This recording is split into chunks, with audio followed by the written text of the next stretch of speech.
오늘 함께 은혜 받으실 하나님의 말씀 마태복음 13장 24절로 30절까지 말씀, 36절로 50절까지 말씀입니다.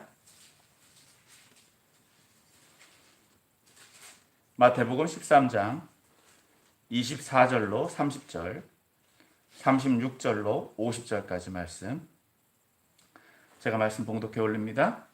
예수께서 그들 앞에 또 비유를 들어 이르시되 천국은 좋은 씨를 제 밭에 뿌린 사람과 같으되 사람들이 잘 때에 그 원수가 와서 곡식 가운데 가라지를 덧뿌리고 갔더니 싹이 나고 결실할 때에 가라지도 보이거늘 집 주인의 종들이 와서 말하되 주여 밭에 좋은 씨를 뿌리지 아니하였나이까.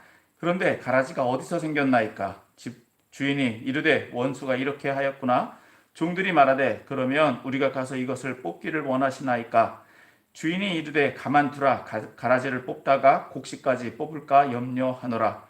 둘 다 추수 때까지 함께 자라게 두라. 추수 때 내가 추수꾼들에게 말하기를 가라지는 먼저 거두어 불사르게 단으로 묶고 곡식은 모아 내 곡간에 넣으라 하리라. 또 36절부터 50절까지 말씀입니다. 이에 예수께서 무리를 떠나사 집에 들어가시니 제자들이 나와 이르되 밭의 가라지 비유를 우리에게 설명하여 주소서. 대답하여 이르시되 좋은 씨를 뿌리는 이는 인자요 밭은 세상이요 좋은 씨는 천국의 아들들이요 가라지는 악한 자의 아들들이요 가라지를 뿌린 원수는 마귀요 추수 때는 세상 끝이요 추수꾼은 천사들이니 그런즉 가라지를 거두어 불사르는 것 같이 세상 끝에도 그러하리라. 인자가 그 천사들을 보내리니 그들이 그 나라에서 모든 넘어지게 하는 것과 또 불법을 행하는 자들을 거두어내어 풀무불에 던져 넣으리니 거기서 울며 이를 갈게 되리라. 그때 의인들은 자기 아버지 나라에서 해와 같이 빛나리라. 귀 있는 자는 들으라. 천국은 마치 밭에 감추인 보화와 같으니 사람이 이를 발견한 후 숨겨두고 기뻐하며 돌아가서 자기의 소유를 다 팔아 그 밭을 샀느니라. 또 천국은 마치 좋은 진주를 구하는 장사와 같으니 극히 값진 진주 하나를 발견하매 가서 자기의 소유를 다 팔아 그 진주를 사느니라. 또 천국은 마치 바다에 치고 각종 물고기를 모는 그물과 같으니 그물에 가득하매 물가로 끌어내고 앉아서 좋은 것은 그릇에 담고 못된 것은 내버리느니라. 세상 끝에도 이러하리라. 천사들이 와서 의인 중에서 악인을 갈라내어 풀무불에 던져 넣으리니 거기서 울며 이를 갈리라. 아멘. 할렐루야. 아멘. 오늘도 거룩한 주인 하나님께 나오신 여러분들에게 하나님 은혜와 평강이 넘치시길 주님의 이름으로 축원합니다. 아멘. 네, 오늘은 추수감사 주일로 지킵니다. 추수감사 주일로 지키는데 추수감사 주일은 1년 동안 하나님께서 우리에게 베풀어 주신 은혜, 또 우리가 얻은 결실에 대한 감사를 드리는 절기입니다. 또 계속해서 지난 한 해 동안 우리에게 베푸신 하나님 앞에 감사하는 여러분들이 되시기를 다시 한번 주님의 이름으로 부탁을 드립니다. 오늘 추수감사 주일인데 말씀을 준비하려고 하다 보니까 오늘 본문 말씀과 또 추수감사 주일의 말씀하고 연결이 되는 것 같아서 다른 말씀보다도 계속해서 마태복음 13장의 말씀을 가지고 함께 은혜를 나누기를 원합니다. 자, 오늘 본문은 계속해서 예수님의 비유로 말씀하신 13장의 말씀의 두 번째 부분에 해당합니다. 오늘 함께 읽은 본문 24절부터 30절까지의 말씀은 13장에서 예수님의 두 번째 비유에 해당합니다. 또 그리고 36절에서부터 43절은 이 비유에 대한 설명, 즉 예수님께서 제자들에게 이 비유가 어떤 의미인지에 대해서 설명해 주고 있는 말씀이고, 또 44절부터 50절까지의 말씀은 다섯 번째 비유, 그리고 여섯 번째 비유, 일곱 번째 비유에 대해서 말씀해 주고 있습니다. 그럼 이 비유들이 의미하는 것이 무엇인지 또 말씀을 통해서 살펴보기를 원합니다. 먼저 본문의 비유를 다시 한번 읽어보기를 원합니다. 첫 번째 24절부터 30절까지 말씀입니다. 다 같이 한번 읽어보겠습니다. 예수께서 그들 앞에 또 비유를 들어 이르시되 천국은 좋은 씨를 제 밭에 뿌린 사람과 같으니 사람들이 잘 때에 그 원수가 와서 곡식 가운데 가라지를 덧뿌리고 갔더니 싹이 나고 결실할 때에 가라지도 보이거늘 집 주인의 종들이 와서 말하되 주여 밭에 좋은 씨를 뿌리지 아니하였나이까. 그런데 가라지가 어디서 생겼나이까. 주인이 이르되 원수가 이렇게 하였구나. 종들이 말하되 그러면 우리가 가서 이것을 뽑기를 원하시나이까? 주인이 이르되 가만두라. 가라지를 뽑다가 곡식까지 뽑을까 염려하노라. 둘 다 추수 때까지 함께 자라게 두라. 추수 때에 내가 추수꾼들에게 말하기를 가라지는 먼저 거두어 불사르게 단으로 묶고 곡식은 모아 내 곳간에 넣으리라. 이것이 밭의 가라지 비유 첫 번째 비유였고요. 자, 두 번째 우리가 살펴볼 비유는 밭에 감추인 보화에 대한 비유입니다. 44절입니다. 또 같이 읽습니다. 시작. 천국은 밭에 감추인 보화와 같으니 사람이 이를 발견한 후 숨겨두고 기뻐하며 돌아가서 자기의 소유를 다 팔아 그 밭을 사느니라. 자, 그리고 우리가 또 살펴볼 세 번째 비유는 좋은 진주를 구하는 장사꾼의 비유입니다. 44절, 46절입니다. 같이 읽습니다. 시작. 또 천국은 마치 좋은 진주를 구하는 장사와 같으니 극히 값진 진주 하나를 발견하매 가서 자기의 소유를 다 팔아 그 진주를 사느니라. 그리고 네 번째 그물 속에 있는 고기 비유 47절부터 50절까지 말씀입니다. 같이 읽습니다. 시작. 또 천국은 마치 바다에 치고 각종 물고기를 모는 그물과 같으니 그물에 가득함에 물가로 끌어내고 앉아서 좋은 것은 그릇에 담고 못된 것은 내버리느니라. 세상 끝에도 이러하리라. 천사들이 와서 의인 중에서 악인을 갈라내어 풀무불에 던져 넣으리니 거기서 울며 이를 갈리라. 오늘 본문 말씀, 비유의 말씀들을 잘 보면 네 개의 비유를 우리가 살펴봤는데 여기서 내용과 의미적으로 보면 크게 두 개로 구분할 수 있는 것을 볼 수 있습니다. 먼저 밭의 가라지 비유와 그물 속의 고기 비유가 하나의 비유로 볼 수 있고, 또 밭에 감추인 보화의 비유와 좋은 진주를 구하는 장사꾼의 비유가 또 하나의 비유로인 것으로 볼 수 있습니다. 그래서 먼저 내용적인 것을 볼 때 밭의 가라지 비유와 그물 속의 비유는 심판대가 있다는 것, 그리고 심판대에는 의인과 악인이 구별된다는 것, 그리고 밭에 감추인 보화의 비유와 좋은 진주를 구하는 장사꾼의 비유는 귀한 가치를 선택하는 자, 세상의 모든 가치보다도 가장 좋은 것을 선택할 수 있는, 선택하는 자에 대한 내용으로 볼 수 있습니다. 그럼 이 비유들이 의미하는 것, 이 비유들이 어떤 의미인지는 예수님이 제자들에게 가르쳐 주신 그 비유에 대한 설명을 보면 그 비유들이 어떤 의미를 가지고 있는지를 또 살펴볼 수 있을 것입니다. 자, 36절부터 43절까지의 말씀을 다시 한번 봅니다. 36절부터 43절까지의 말씀. 자, 같이 읽습니다. 시작. 이에 예수께서 무리를 떠나사 집에 들어가시니 제자들이 나와 이르되 밭의 가라지 비유를 우리에게 설명하여 주소서. 대답하여 이르시되 좋은 씨를 뿌리는 이는 인자요 밭은 세상이요 좋은 씨는 천국의 아들들이요 가라지는 악한 자의 아들들이요 가라지를 뿌린 원수는 마귀요 추수 때는 세상의 끝이요 추수꾼은 천사들이니 그런즉 가라지를 거두어 불에 사르는 것 같이 세상 끝에도 그러하리라. 인자가 그 천사들을 보내리니 그들이 그 나라에서 모든 넘어지게 하는 것과 또 불법을 행하는 자들을 거두어내어 풀무불에 던져 넣으리니 거기서 울며 이를 갈게 되리라.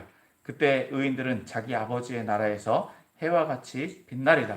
귀에 있는 자는 들으라 하십니다. 아멘. 예수님의 이 비유에 대한 설명을 통해서 보면 앞에 있는 비유들을 우리가 비유들의 의미를 살펴볼 수 있습니다. 먼저 예수님은 좋은 씨를 뿌리는 자가 누구냐? 인자, 곧 자신이라고 말씀해 주고 있습니다. 그리고 밭은 세상이라고 말씀하고 계시고 좋은 씨는 천국의 아들들이라고 말씀하고 있습니다. 계속해서 우리가 천국의 아들들이 누구냐에 대해서 천국의 아들들이 누구냐인 것을 살펴본다면 예수님의 말씀을 듣고 따르는 사람들, 즉 천국의 비밀을 아는 사람들, 그런 사람들을 천국의 아들들이라고 볼 수 있고, 또 가라지는 악한 자의 아들들이라고 말씀하고 있습니다. 그렇다고 한다면 이 악한 자들은 누구냐? 예수님의 말씀을 따르지 않는 사람들, 그런 사람들을 가라지라고 말하고 있는 것을 볼 수 있습니다. 계속해서 39절의 말씀을 보면 이 가라지를 뿌린 사람이 뿌린 존재가 누구냐? 그를 원수라고 말하는데 여기서 예수님은 그 대상을 마귀로 지칭하고 계십니다. 그래서 그들이 하는 일은 무엇이냐? 그들이 하는 일은 넘어지게 하는 것. 즉 믿는 사람들을 넘어지게 하고 또 불법을 행하는 것. 그것이 가라지가 행하는 일이다라고 말씀하고 있습니다. 즉 여기서 넘어지게 한다라고 하는 의미는 죄를 짓도록 만든다.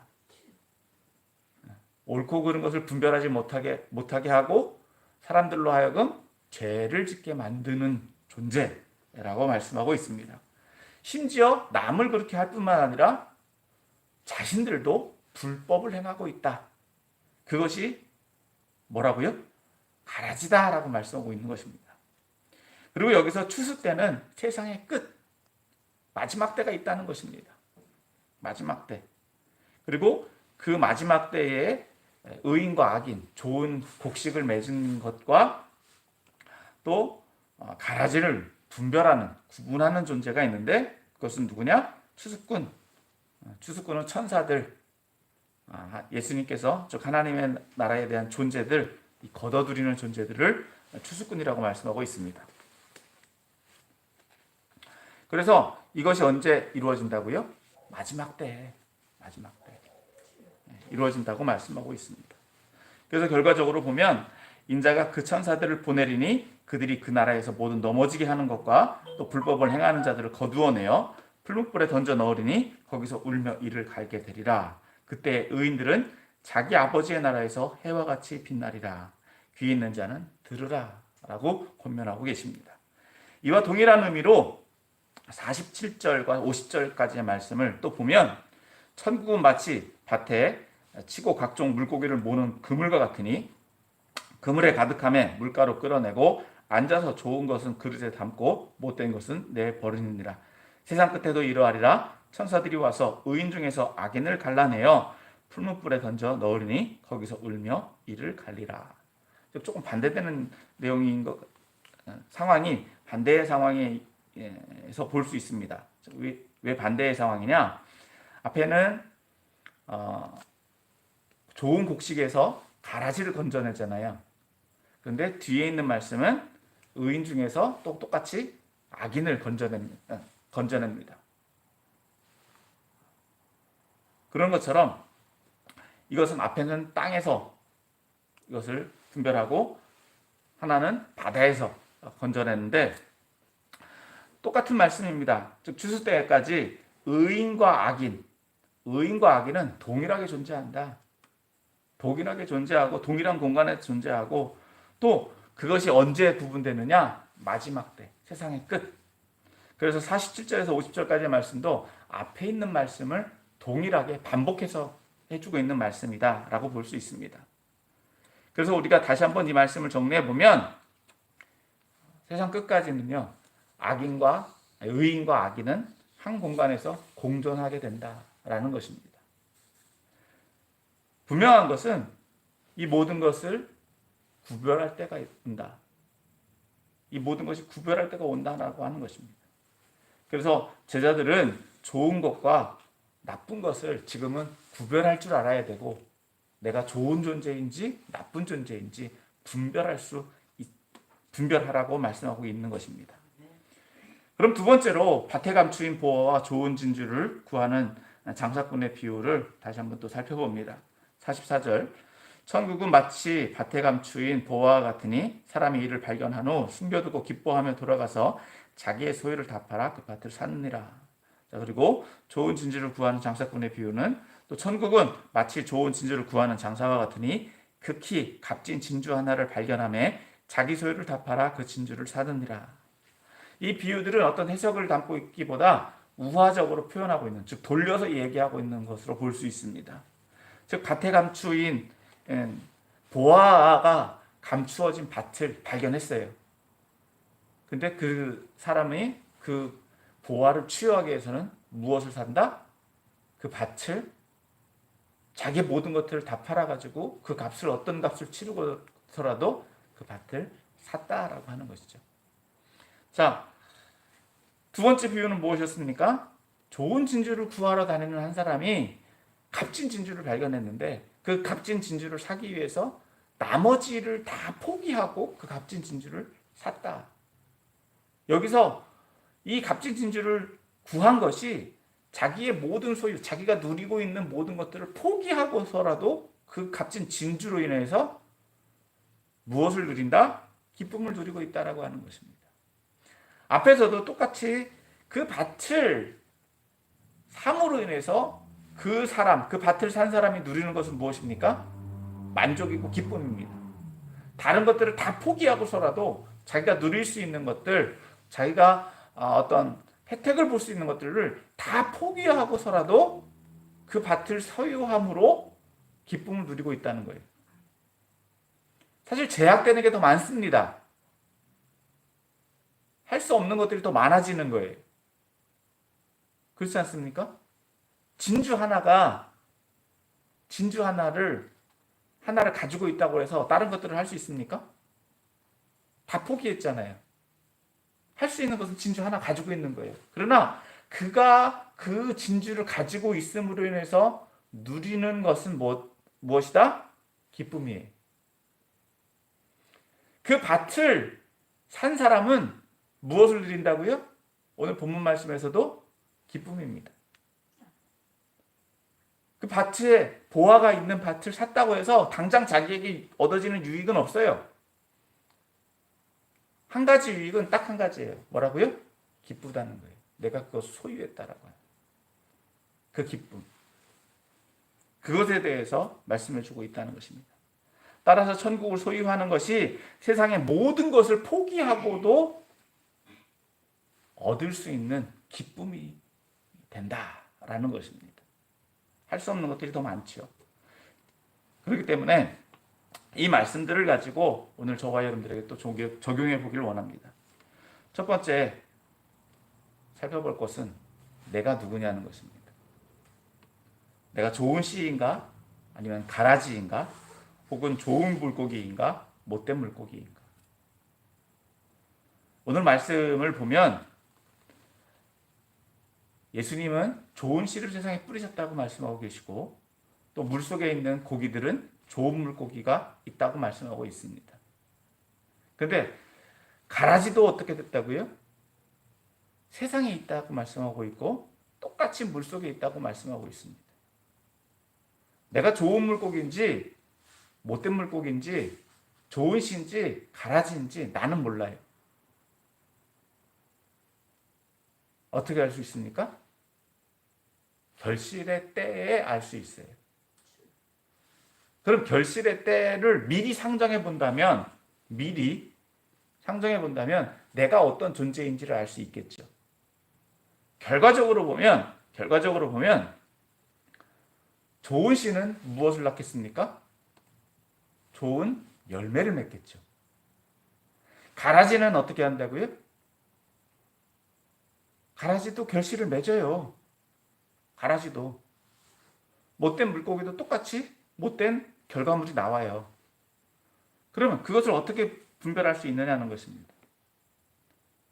여기서 예수님이 먼저 가라지에 대해서 말씀해 주셨어요. 가라지가 무엇인지. 그럼 가라지는 무엇이라고요? 죄를 짓게 만드는 것. 넘어지게 만드는 것.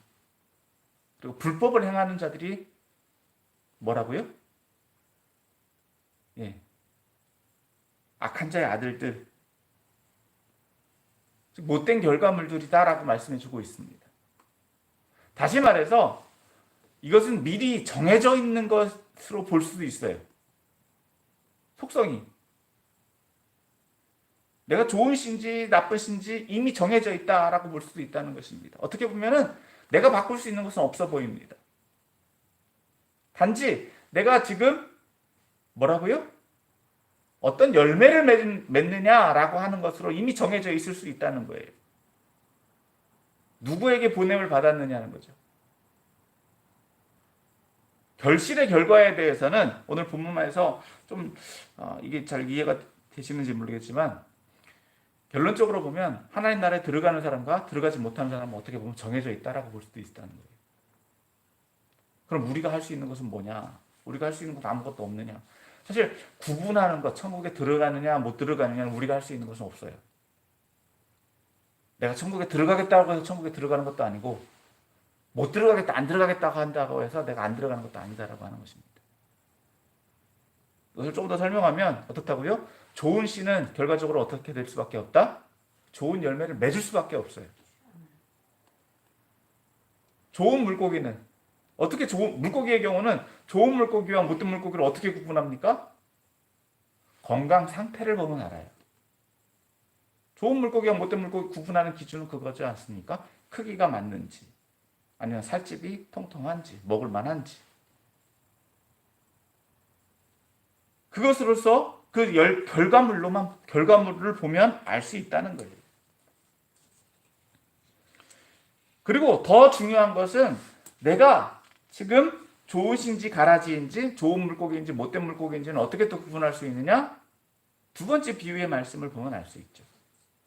내 안에 기쁨이 있느냐. 즉 하나님 말씀을, 즉 예수님의 말씀을 듣는 것이 기쁘냐는 거예요. 내가 말씀을 행하는 것이 그것이 맞는지 다른지 원하느냐는 거예요.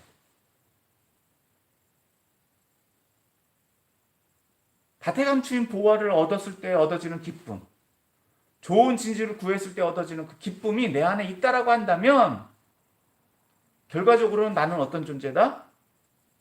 좋은 존재라는 거예요.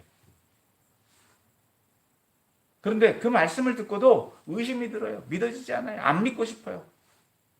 자꾸 다른 것에 대해서 다른 진리를 찾으려고 해요. 그런 존재들이 뭐라고요? 내 안에 내가 누구에게서 어떤 영향을 받고 있다? 악한 영향을 받고 있다. 그런데 앞서서 본 것처럼 어떻다고요? 우리들이 한 공간에 존재하고 있다는 거예요. 세상 가운데에. 여러분 교회 안에 있다고 해서 내가 다 좋은 사람이다? 내가 다 좋은 물고기다? 좋은 결과물을 맺는다? 여러분 우리가 그것에 대해서 착각해서는 안 된다는 거예요. 굉장히 중요한 것은 결과에 대해서 주님이 보시는 것은 과정도 중요하지만 결과물이 중요하다는 거예요. 내 삶의 결과물이 어떠냐는 거예요. 그래서 내가 어떤 존재인지를 알 수 있다는 것입니다. 내가 어떤 존재냐는 거예요. 세상 사람들은 그러잖아요. 교회 다니니까 다 착한 줄 알잖아요. 근데 다 착합니까? 과정이죠. 과정. 완벽해지는 과정 속에 있는 거예요. 그러나 분명한 것은 우리가 그래도 알 수 있는 것은 구분의 과정 속에 우리가 그래도 어디에 있다? 말씀을 들으려고 하는 자리에 있다. 거기서부터 차이가 나는 거예요. 말씀을 듣기를 원하느냐? 듣는 것조차 싫어하느냐? 거기서부터 출발점이 달라져요. 그리고 그 속에서 결과물들이 또 달라지는 거예요. 그렇기 때문에 마지막에서 결과가 분명히 구분된다는 것입니다. 내가 의인으로서 하나님 앞에 인정받아 하나님 나라에 들어갈 것이냐? 아니면 심판받고 똑같은 심판의 결과로 내 삶에 대해서 어떻게 된다고요? 평가를 받는데 못된 물고기로 가라지로 불에 던져 살라지는 평가를 받느냐 하는 것입니다. 분명히 이것이 있다는 거예요. 이것을 믿느냐 믿지 않느냐는 거예요. 자, 그러면 두 번째, 좋은 선택에는 분명히 기쁨이 있다는 것입니다. 앞서 말씀드린 것처럼 좋은 결과를 위해서는 좋은 선택을 해야만 합니다. 앞서 천국에 들어가는 결과에 대해서 우리가 할 수 있는 것은 없다고 말씀드렸어요. 그러면 우리가 아무것도 못한다면 아무것도 안 해도 되느냐? 그것은 아니죠.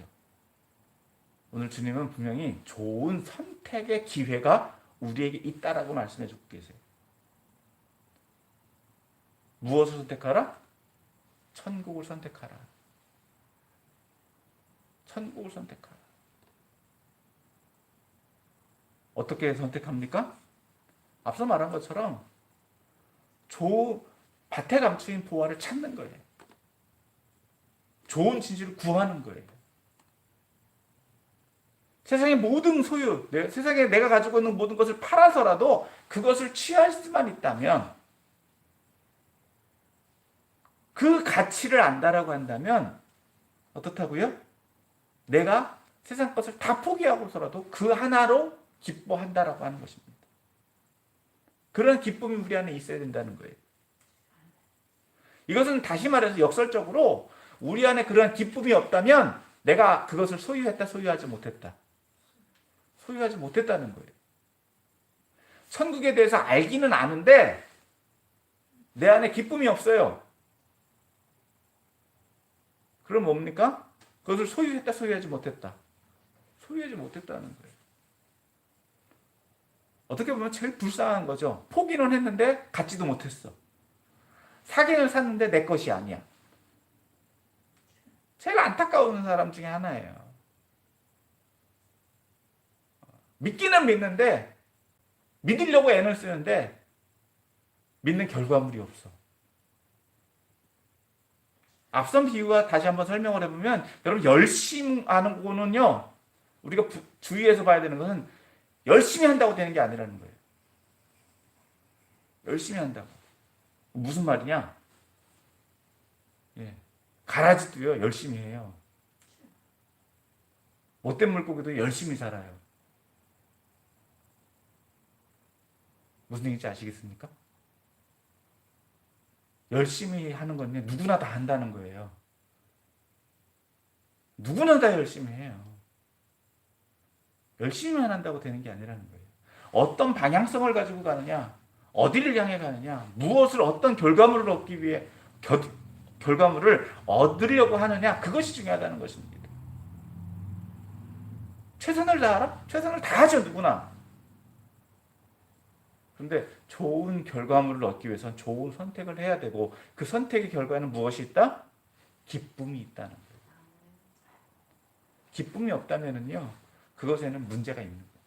나 스스로도 만족하지 못하고 다른 사람도 힘들게 하고, 결과적으로는 안 좋은 결과로 인해서 모든 사람들에게 평가를 받을 수밖에 없어요. 안 좋은 평가를 받을 수밖에 없는 거예요.